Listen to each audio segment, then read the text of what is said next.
In 2007, Bungie released the masterpiece Halo 3, but just 3 years later, Bungie released their final Halo game, Halo Reach. But what exactly changed over those 3 years? So in this video, guys, we're going to be comparing Halo 3 to Bungie's final Halo game, Halo Reach, to see how they stack up against one another when it comes to attention to detail. And I hope you guys enjoy this video as much as I've enjoyed making it for you guys. And if you're new to my channel, welcome to Live from My Basement, where I make cool new videos like the ones you're watching right now every single week. So be sure to subscribe so you don't miss any future content. And if you feel like supporting the channel even further, check out my memberships. There's cool perks and things over there. But guys, let's dive into the video. Beginning with the Covenant, one major change from Halo 3 to Halo Reach is that the Brutes were the head of the Covenant military in Halo 3, and though the Elites were in Halo 3, they have returned as antagonists in Halo Reach. And although these new armor variants are some of the coolest we've seen in the franchise, one thing I don't like about the Elites of Halo Reach is that when you look at their eyes, they don't have any pupils, which makes them look a bit more like monsters, and they lose some of that higher intellect that the Elites are known to have from previous games. But the Grunts saw some changes as well, as in Halo 3 all the Grunts look pretty much the same. The only differences was their color that was determined by their rank, while in Halo Reach all the different Grunt ranks have different armor which make them look different from one another. But it's not just cosmetic changes, as the Grunt Ultra requires an extra headshot to take down because of his helmet. But one major change from Halo 3 to Halo Reach is with the Brutes. The Brutes of Halo 3 were the head of the Covenant military in Halo 3, but in Halo Reach, they are simply another race of the Covenant. Unlike the Brutes of Halo 3 that are equipped with power armor that would explode when they took too much damage, the Brutes of Halo Reach are more like the Brutes of Halo 2, where they don't have any power armor or shields at all, the exception being the Brute Chieftain. But I gotta say, it is a shame that the Brute Berserk ability from Halo 3 is basically non-existent in Halo Reach. And speaking of the Brutes, one neat detail I noticed is with the Spiker Rifle in Halo 3, whenever you shoot it and reload it, it looks pretty much the same, while in Halo Reach, the Spiker Rifle itself will start to overheat and the end of the barrel will actually start to glow red hot. These lights on the sides and back of the rifle will actually start to dim down as well as the weapon cools off. It's a pretty cool effect. It's also worth mentioning that the dreaded Sniper Jackals of Halo 2 and Halo 3 with their beam rifles have been replaced with the far less dangerous Sniper Jackals of Halo Reach with their focus rifles with their concentrated beam. I personally preferred the beam rifle, even though it killed me far more often. Taking a break from the Covenant to talk about the UNSC, the Marines of Halo 3 are basically a revised version of the Marines of Halo 2, which is to say they look fantastic. I absolutely love that original art style, while the Troopers of Halo Reach are a complete reimagining of the UNSC infantry. They look far more modern and tactical and a little less sci-fi than what was seen before, but ultimately these are some of the best looking troops we've seen in the franchise and stand side by side with the best. Not to mention these changes were applied to the ODSTs too, and they look great in Halo 3, but they also look fantastic in Halo Reach. Moving on now to some weapon changes, the classic assault rifle look from Halo 3 has been completely changed in Halo Reach with a version of the assault rifle that appears to be more stripped down. A lot of people really like this version of the assault rifle, and that's why they brought it back in Halo Infinite, while I personally prefer the classic look. But one thing that's really cool about the weapons of Halo Reach is they finally added tactical reloads to these weapons. Whenever you reload a weapon in Halo Reach, if there's still bullets in the magazine when you reload, you will do a tactical reload, whereas if you completely empty the magazine, you will have to do a full reload and push the bolt forward, loading a new bullet into the chamber, which is a completely different reload animation, which is brand new to the weapons of Halo Reach.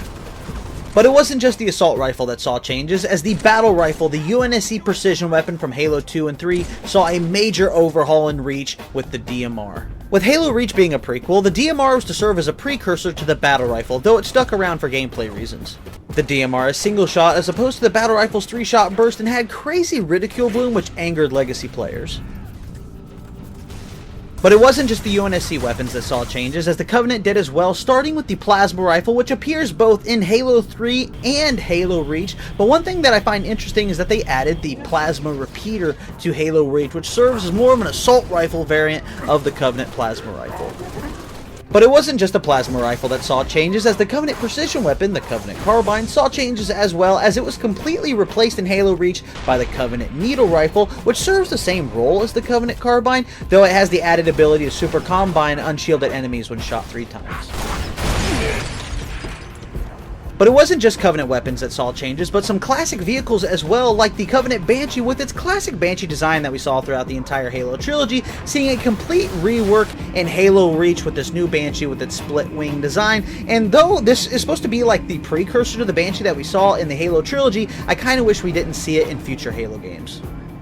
while some UNSC vehicles saw some changes as well, as in Halo 3 we had the UNSC Hornet, which in my opinion was more like a UNSC version of a fighter jet with machine guns and missiles, while in Halo Reach we had the Falcon, which operated more like a helicopter and required more cooperative gameplay, but I gotta say, I miss the Falcon and I wish it would return in newer Halo games. And while we're on the topic of aerial vehicles, I wanted to mention, because I found it kind of interesting, in certain missions in Halo Reach, whenever you blow up enemy vehicles like Banshees, sometimes you don't see the pilot of that Banshee fall out, be it an Elite or a Brute, whatever, whereas in the original Halo trilogy, whenever you blow up a Banshee, a Wraith, Ghost, whatever, you always see the driver of that vehicle fall out, and I wonder why that was removed in certain missions in Halo Reach. And while we're on the topic of vehicles, I thought it was interesting how different splattering enemies was between Halo 3 and Reach. In Halo 3, whenever I splatter this Brute, as you can see, the momentum of me hitting him with my Warthog sends him flying with my Warthog. Whereas in Halo Reach, whenever you splatter enemies, they always cartwheel and fly straight up over the top of your vehicle. And honestly, I think I like the way Halo 3 does it better, because you don't just run over enemies, you run through them and send them flying forward instead of them flying over the top of your vehicle. But one major difference that still saddens me to this day is how they handled Scarabs. In Halo 3, whenever a Scarab showed up, you could fight it, you could board it, you could blow it up, and it was awesome and so much fun to replay these sections of Halo 3's campaign. While in Halo Reach, they do show up, but you don't actually get to fight and destroy them like you could in Halo 3. You do see some blowing up in the distance in one mission, but the one mission where you can actually go up and touch a Scarab, you don't actually get to fight it. They're just there for set dressing, which is an absolute shame. I wish Scarab battles would return in the newer Halo games, because I miss them so terribly. Moving on now to one of the bigger changes between Halo 3 and Halo Reach, and that was how they went from equipment in Halo 3 to armor abilities in Halo Reach. In Halo 3, you would acquire expendable equipment that you could use in the Halo sandbox, while in Halo Reach, you would pick up an armor ability that you could reuse over and over again in the Halo sandbox. Some of which some fans haven't gotten over. Sit rep. Negative 2-6. Corvette's still coming. Copy 4-0. Firing FBF-2. Moving on now to the differences between Halo 3 and Halo Reach's Assassinations. In Halo 3, whenever you came up behind somebody, you'd hit them in the back, it's an insta-kill, and that's a wrap. Whereas in Halo 3, you can do this as well, but they added the ability to do extended assassinations, where the camera will pull out into third person and do an extended assassination, which looks pretty sweet, and honestly, I can't believe it's not in Halo Infinite. And honestly, with this next comparison, I just wanted to throw it in because I find it interesting. In Halo 3, whenever you shoot drones, they basically die. It doesn't matter where you shoot them. Whereas in Halo Reach, they had the ability, whenever you headshot a drone, they just explode into a million pieces. It's pretty awesome, and I hope that, you know, if they ever bring drones back into future Halo games, that you can still do this. Moving on now to a gun physics comparison, I find it interesting in Halo 3, whenever you shoot fallen enemies, the enemies don't react to the gunshots at all unless you shoot them with a larger weapon like a sniper rifle. But what I find interesting is that in Halo Reach, they react the exact same way unless you shoot them with a precision weapon other than the needle rifle. It doesn't matter if it's a pistol or a DMR, they will move, but they will not move whenever you shoot them with, say, the assault rifle. Moving on now to my final comparison in this video, which is actually how health works between these two games. In Halo 3, you have recharging health and energy shields. It doesn't matter if you're on death's door, if you get out of the way of damage and stay that way, you will make a full recovery. Whereas in Halo Reach, if your shields go down and you take damage, if you want to return to full health, you have to use a med kit, which makes you change the way you play the game.